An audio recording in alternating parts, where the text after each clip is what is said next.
તમે બહુ જ સુંદર લાગો છો. Thank મેં you. પણ આજે બ્લેક પહેર્યું છે. Same pinch. ચાવી કે જુડો? હે ચાવી કે જુડો? ચાવી કે જુડો? આ શું છે? આવું નથી કર્યું નાનપણમાં? અચ્છા, અમદાવાદમાં આવું બધું થતું હોય છે? ચાવી કે- બધે જ થાય. ચા- જ્યાં ગુજરાતી હોય ત્યાં થાય. ચાવી.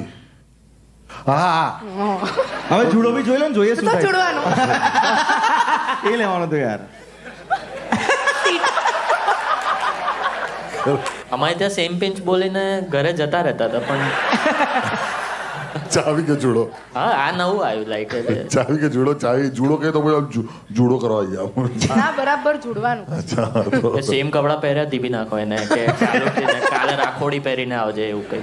પણ કિંજલ, તમે આ ક્યાંથી શીખ્યા? એટલે તમે ચાઇલ્ડહુડમાં ક્યાં રહેતા હતા કે આવું તમે શીખીને આવ્યા છો? આઈ થિંક મેં આવું બહુ બધા લોકોના મોઢે પણ સાંભળ્યું છે કે તમે ચાઇલ્ડહુડમાં જ્યાં પણ રહેતા હતા સોસાયટીમાં ત્યાં આવી બધી ગેમ્સ ને બધું બહુ રમો છો અને ભયંકર. સેટ પર બી યુ play a lot of games and everything. Yes, yes. તો એનું કારણ શું? એનું કંઈક સંદર્ભ આપો અમને.